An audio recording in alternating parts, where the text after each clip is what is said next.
It's your coach that knows recruits the most. I'm sitting here with one of the premier travel programs and high school basketball programs in the state. I'm sitting here with the director and the coaches from Michigan Premier Travel AAU basketball program and the head coach at Grass Lake, who has one of the best players in the country right for her program. I would like to welcome you guys to the podcast. Introduce yourself to our platform, and how you guys doing? I'm great. My name's Andrea Cabana. Thank you for having me. Super excited. As you said, I'm the director of Michigan Premier, which is a AAU youth basketball program that in Southern Michigan, and then I'm also Grass Lake varsity girls varsity basketball coach. So nice. Now, who else do we have with us on this podcast today? So my name is Terrence Willis. I'm also one of the basketball coaches for Michigan Premier Basketball, and most recently moved into the role with Michigan Premier as Director of Player Development. So I get a chance to work with all of the girls that come to Michigan Premier from the different schools and whatnot in our local area. So again, I've been with Premier now in my second year here, and it's been probably the best experience I could possibly have as far as being a young basketball coach. Just a great family atmosphere, and we do a really good job of getting the girls in the gym consistently. And Andrea is kind of the brains behind the operation, so I'm trying to make sure I help as much as possible as the program continues to grow. That's awesome. And the one thing that I talked about on this week's podcast was that girls basketball now, you're seeing an uptake of travel programs. You're seeing more teams being very active on social media. So how did the Michigan Premier program start? Where did it start from? Where the idea of this program, where did it start? Where are the grassroots, per se? How did this program start? Where did you guys begin, and how long have you guys been going on for? well, this is the 5th year that we've been kind of doing this, and each year we grow and grow and grow. So we're super excited about that. Originally, it started with one group of girls that I was fortunate enough to be able to coach, and it's the 21 class. So the girls that are seniors this year, when they were very, very young, I've had some of them from 3rd grade even. So it started with them as a team that we realized, fairly early on that there was some talent there, and as they grew and developed, we realized that they themselves wanted to play at the next level, and we knew they had the ability to do it. So that team was really the flagship team of the program. Okay. And then once we kind of took them and started them on that track, it became very, very clear that there was a need in not only the Jackson area, but Southern Michigan area where we're located, for other girls that wanted to kind of travel down that same road. And so a program kind of just developed around them, and it just continues to grow each year. It's just about giving girls an opportunity to grow and develop and be able to play the sport that they love, and then hopefully have an opportunity to play at the next level as well. That's awesome. Now, Coach Willis, you said you've been involved with the program for 2 years doing some player development. So how did you get involved with Michigan Premier?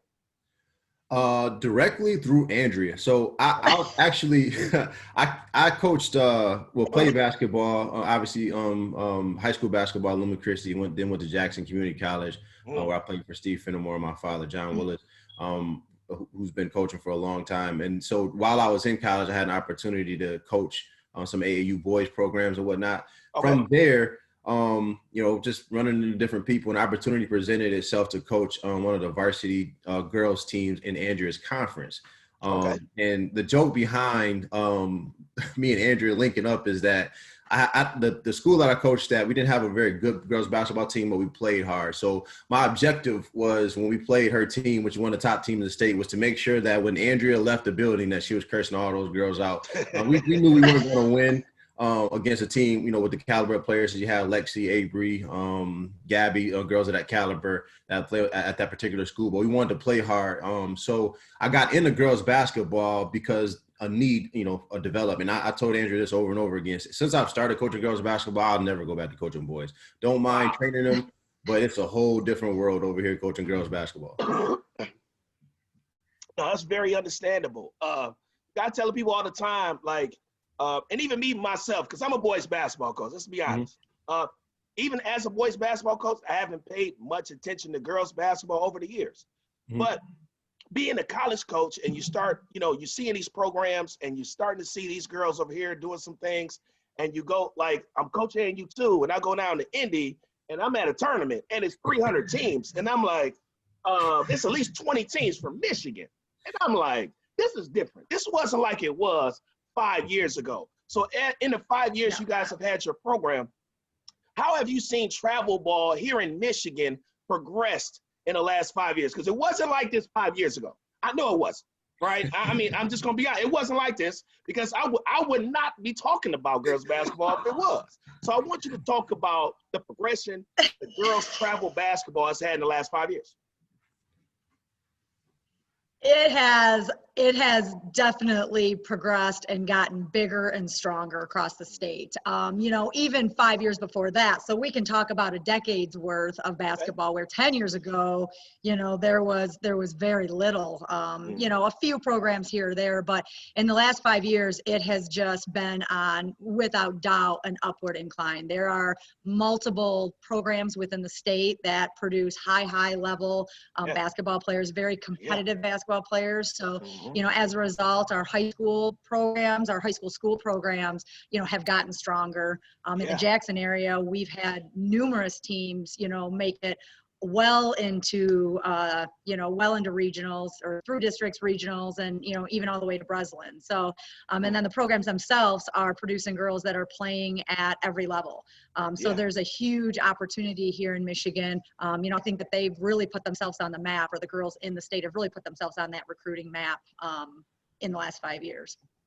I agree. And Coach Willis, maybe you can expound on this as well, because you deal with you work out a lot of the girls in the program. So I want you to talk about the difference between, working with some of those girls maybe a couple years ago as opposed to working with them now, when the attention level was high and you got all eyes on you now. So it's like, everybody's looking at it now. So, people should know. If they don't know about Michigan Premier, they know about them now. I'm gonna tell you right now, right? You're gonna get more followers and more likes. So they're gonna know about them now. Yeah. So tell us the difference between, working out girls now as you did, a couple years ago.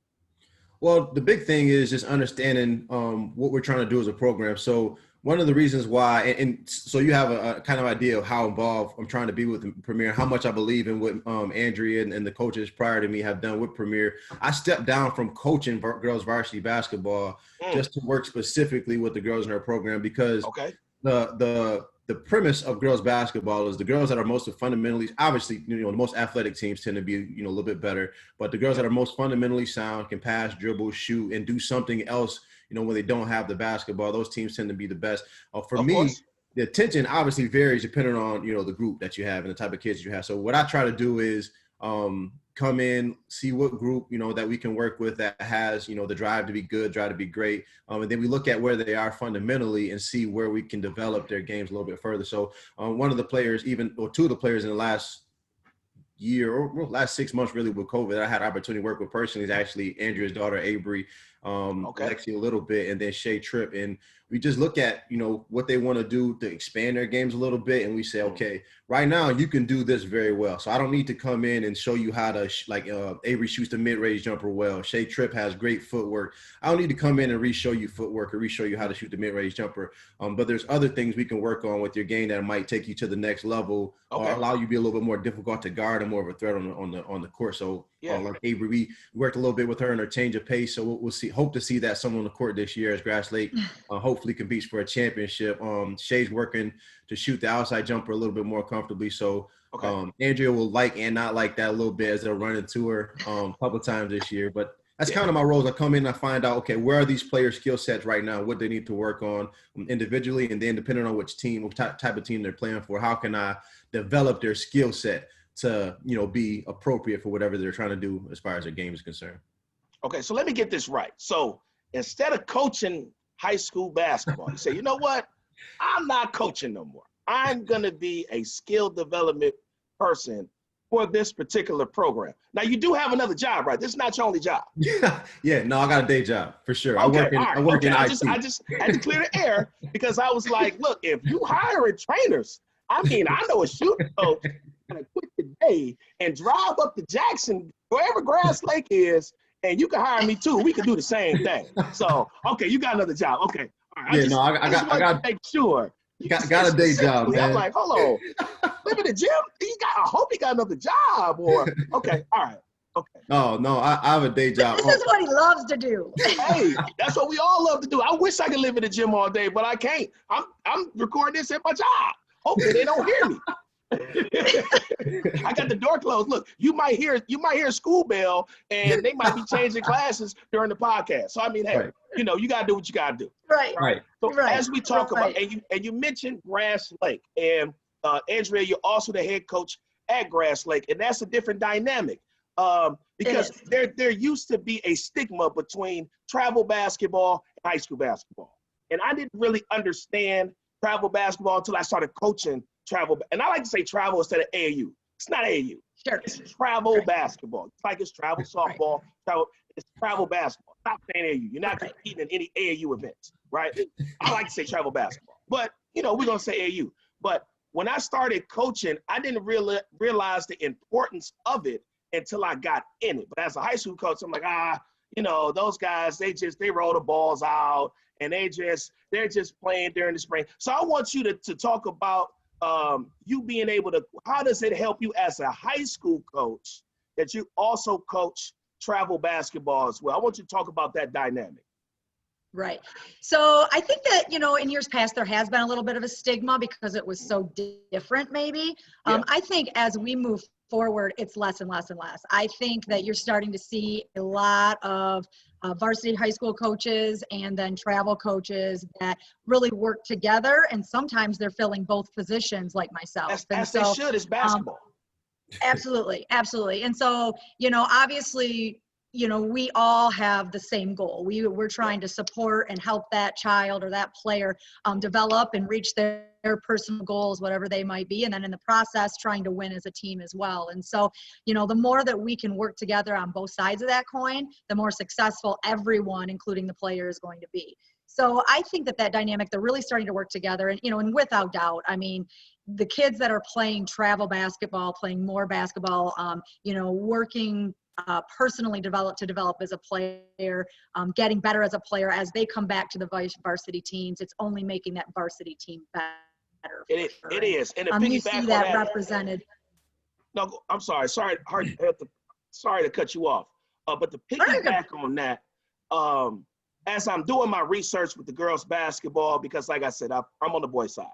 And I'm researching these girls programs and I'm researching these girl teams. And the only thing that I could think was 5 years ago when I was coaching in high school, I remember being at Country Day and seeing some of these girls basketball teams. And I'm like, they probably got 3 games on their schedule. The state championship, the semis, and the quarterfinal, right?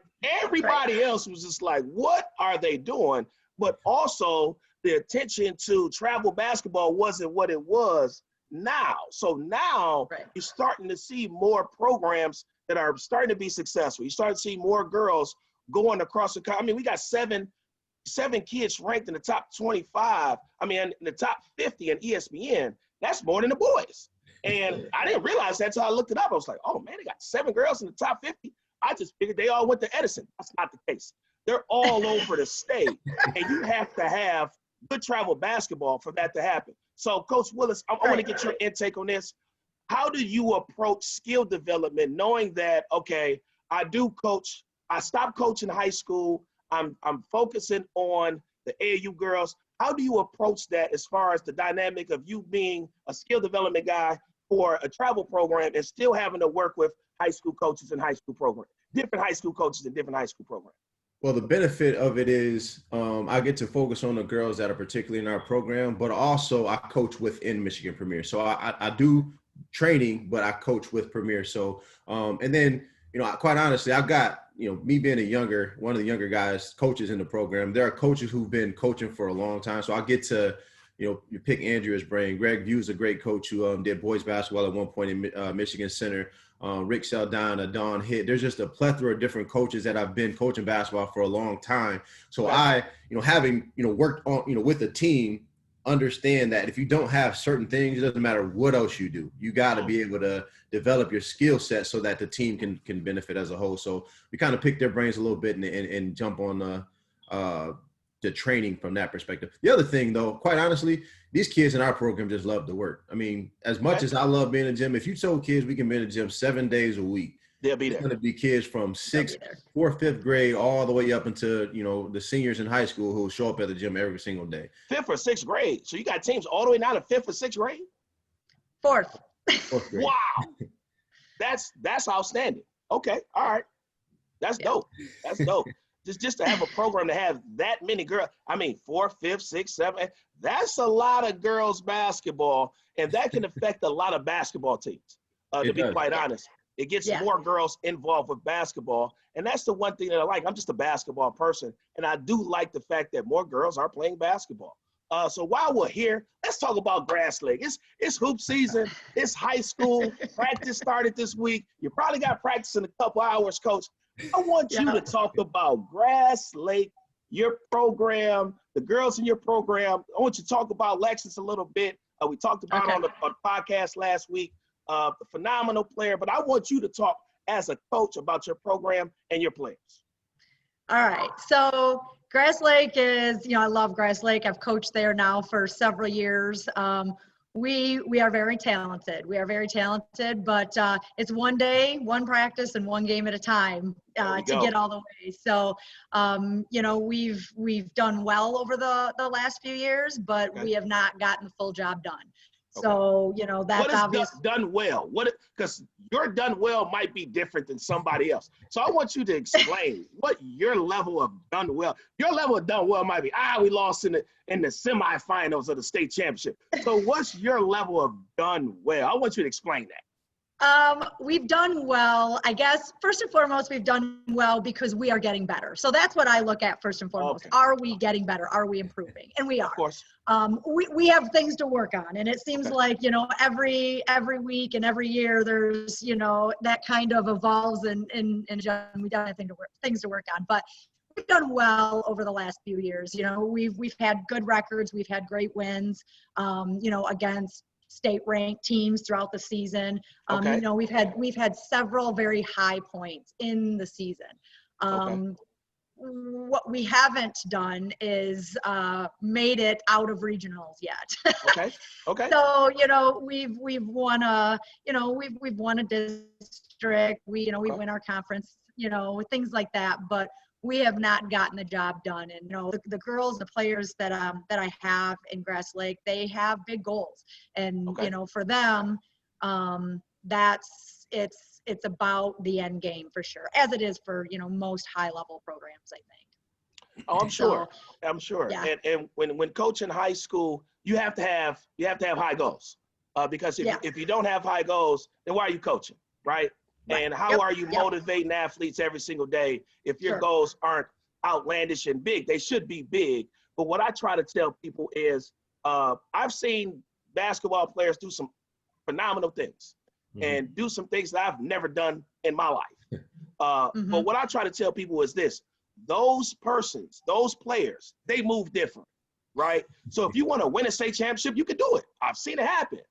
But you're gonna have to move different. You can't act like everybody else. You have to have a certain level of you have to play a certain way. You have to have a attention level, like you have grades. You have to have the right mindset, because it can happen. You just got to be different. So Coach Willis, I want you to tap in on this. I want you to talk about how are you able to still be involved with these high school programs, even though it's not travel season. So are you going to practices? Are you still training on the weekends? Like, how are you still involved with the girls in your program, even though it's not travel season? So the best part about being the best way to stay involved with them is just communicate, and then the being a part of Michigan Premier feels more like a family than it does just training and things like that. So I coach a couple of a few teams on the couple teams on the 8th grade and under, and then one of the high school teams, when they're done with their high school season, will jump right into their regular season. So just having constant communication with them. Still do training, some girls on the weekend, some during the week, depending on their availability. But I was able to make myself available to the kids because I don't have to fall up under all the MHSAA stipulations and rules and certain things for myself personally. I still try to make sure they don't violate anything like that, because I want them to be able to play for their school teams and all that.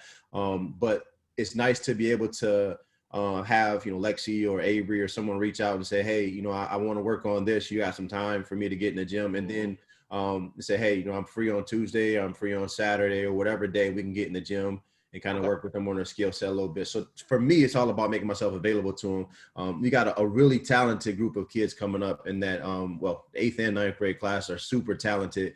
So one of the things I'll be able to do this year is try to make it out to one of their high school games during the season. So I get an opportunity, barring COVID issues, get an opportunity to see how their skill sets developing when they're with their team and what things they can work on so that they can become a better basketball player. So for me, it's just stay in contact with them. Don't be a AAU coach in the spring and the summer, and then you don't hear from. You don't see them in the winter. Yep, you get that all the time.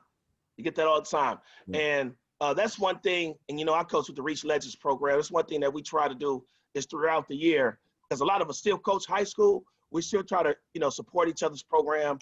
When you can, go to a game, go to a holiday classic game, during Christmas, stay in contact with them. So that's huge. And a part of that, like you said, since it's a family, that you have more reason to go out and watch the different girls play, because you want to see them get better. You want to see them do it in the game. So while we're talking about high school basketball, and I know Coach wants to be bashful, we won a couple conference championships.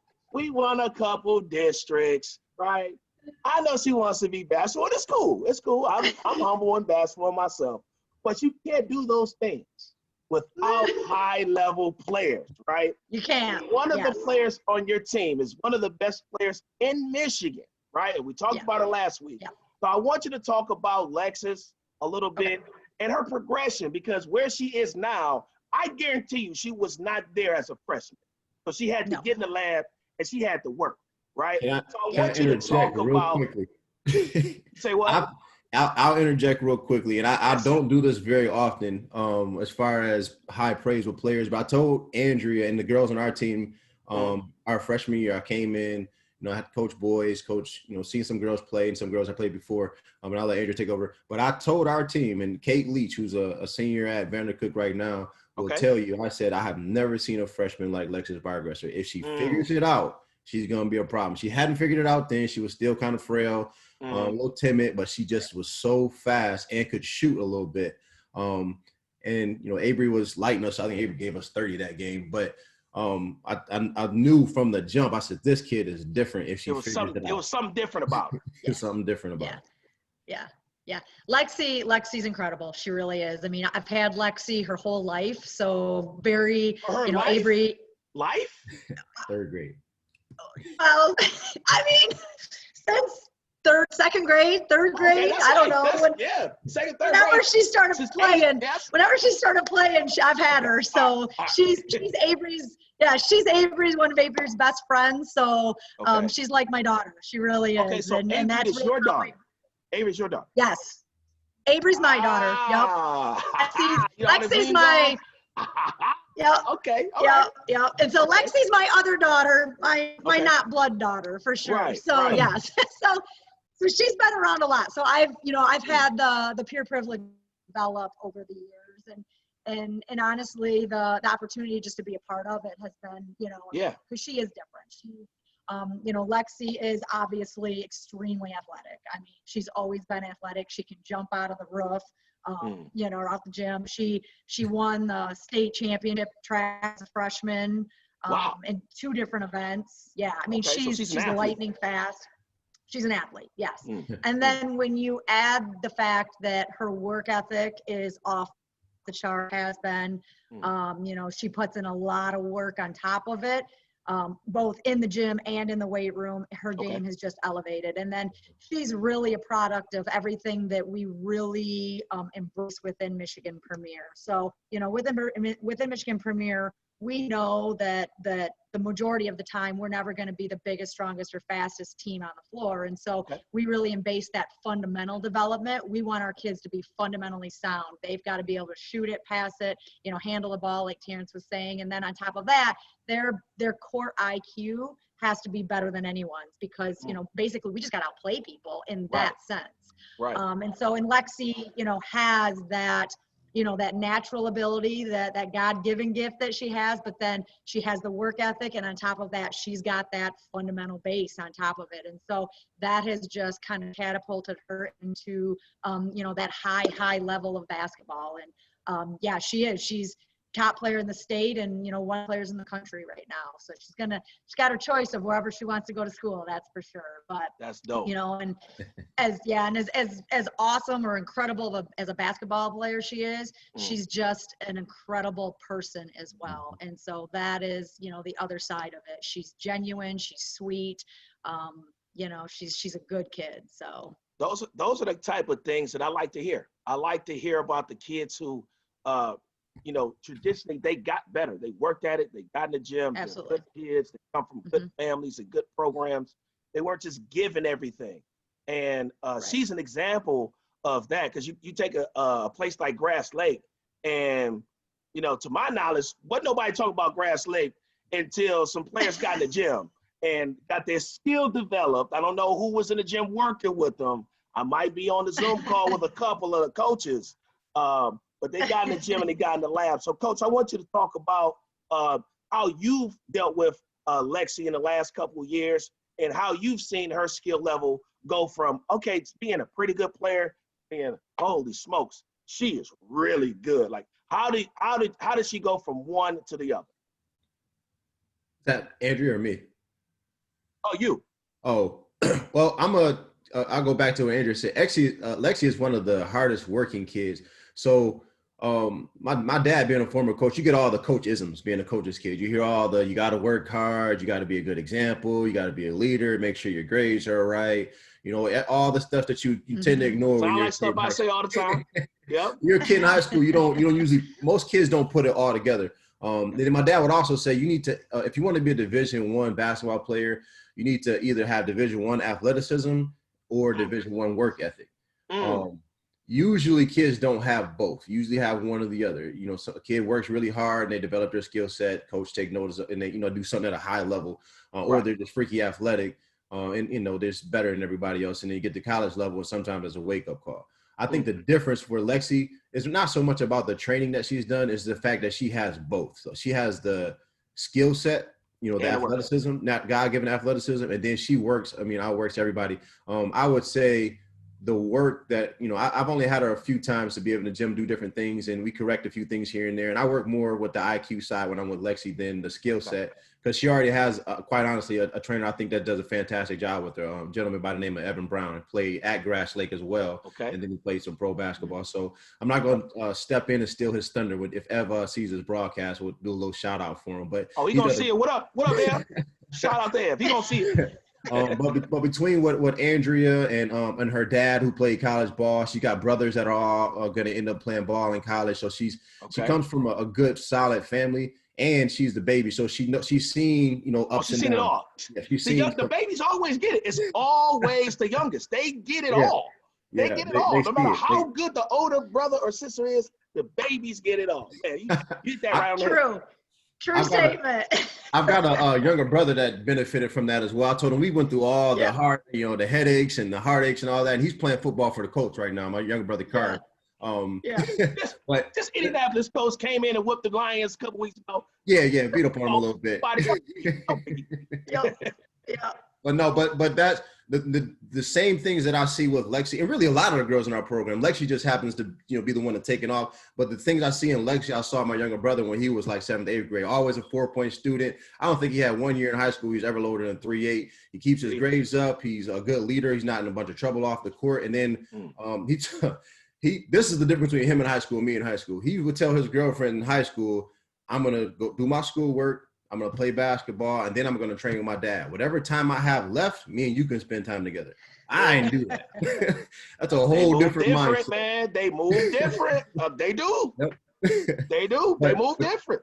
But you see the same similarities in Lexi and some of the girls in the program, that their mindset is, I'm going to be a great basketball player, or the best version of basketball player that I can be. And then whatever else happens outside of that, you know, it will be cool, but I want to be the best version of basketball player. So that's been the big thing to me. I noticed about her work ethic is incredible. Okay. And I don't have a premium Zoom account, so we got about like 5 or 6 minutes left. So before I end off the podcast and give you your last questions, I want to thank you guys for coming on our platform because I wouldn't have a platform if it wasn't for coaches, if it wasn't for players and programs like yourself to support it and to retweet it and to go to the website and to talk about it because we're going to be doing a lot of things. And when I say we, I really mean me because I don't have a staff. It's just me. I'm doing everything. But I really want to thank you guys for coming on our podcast. And before we end off, I want you to talk about Michigan Premier and Grass Lake. And I want you to tell our platform what is something that you want them to know about your program, something that you want them to know about your high school team and your AAU team, your travel team, and it's probably one and the same. So what do you want people to know about your programs? You know, I think that, you know, kind of what we said right along, that both programs, both teams, both programs are really grounded in, like Terrence said, being a family, really supporting one another, taking care of each other's, you know, teammate to teammate, but then parents to kids. Okay. You know, we have a genuine caring for one another, and we genuinely want to see each other's kids and players, you know, develop and excel and be successful. And then secondly would be just that fundamental development. You know, we're here to teach all, to develop players, you know, both in the basketball sense, but then also in all those life skills that they get from basketball. And that's, you know, that's so important to us as adults and everyone that's within the program. You know, we want to develop adults that are going to be successful and go-getters and you know, going to be the, you know, the CEOs of tomorrow, if you will. And, you know, and that comes through basketball as well. So I would say that's really the basis. Terrence, got anything to add to that? Yeah, so I'd say, you know, just jumping on the Grass Lake bandwagon for a minute. So coaching against the Grass Lakes Michigan Centers in our conference, one of the things you look for in a young coach is, you know, what are their values, what are the things that they value, and obviously they got a lot of high level talent, but you see the way that they play and the way that they respond to coaching when they're not playing the way at the level that the coach has set for the program. I think that's one of the things that we try to, you know, bring back into Premier as well. Obviously, you know, we've had a lot of talent come through Premier the last few years, and that caught my attention. It's like, hey, you know, girls, I love basketball. I love to coach basketball. This is kind of like a match made in heaven, right? But I'm, you know, again, one of the things I want to see this year, and Andrew's not going to say in those podcasts, but I like to see a state championship come to Grass Lake. Let's take a trip down I-96. A lot of talent. Let's stop at exit 104. Don't tell me why I know that exit, because I used to talk about it all the time. Exit 104 off 96. That's where we going this year. We're going to go watch Grass Lake. I'm just going to go ahead and say it for you. Quite honestly, a lot of the girls in the program go to Grass Lake and some of the other schools, local Grass Lake, Western, Center. You know, girls will come through all those schools. Yeah. You know, this year they got a loaded team. They got a really good team. There's always going to be something to work on, but at the end of the day, I think they'll get the job done. They've been itching to get a title, so this is the year to do it. Well, that's awesome. Well, this year they're gonna do it. You know, provided that people wear their masks and they social distance. You know, because that's a big thing nowadays. I know we make light of it. Hopefully, we can stay safe. We can stay healthy. We can social distance. We make sure our players do the same thing because we want to have the opportunity to compete for a state championship. And the only way to do that is if our players and our coaches socially distance themselves, wear masks. If you're sick, stay home. Don't go to work. Don't go to school. Don't drop your kid off if they're sick at daycare. Keep them home. We're going to stay safe because we need to watch Grass Lake for the state championship and make that run. Because this is the year it's going to happen. So I want to thank you guys for coming on my platform. You guys have been doing a great job on social media, been doing a great job with your programs, with skill development. I mean, you got a skill development coach. We ain't even got a skill development coach. Now I got to call Coach Mark like, why we ain't got a skill development coach? Premier got one. They got one of the best players in the country. So you guys have been doing a great job with the Michigan Premier and with Grass Lake High School. I want to applaud you for that. And thank you for coming on my podcast. And I want to wish you guys luck this year. I'm going to be watching. I'm going to be talking about you. Hopefully you're doing well, so I have to talk bad. I don't talk bad like that. I'll just be like, look, it was an off night for them tonight. They just got their butts kicked. That might be what I say. Hopefully that's not the case. I just like to keep it real. So thank you for coming on my podcast. I wish you guys luck this year. And we'll talk to you soon. Thank you very much. I appreciate it. All right, Thanks again, Cameron. We appreciate it, man. And good luck the rest of the way with the boys as well. Oh, thank you. Thank you. We're going to need some luck. Have a good one.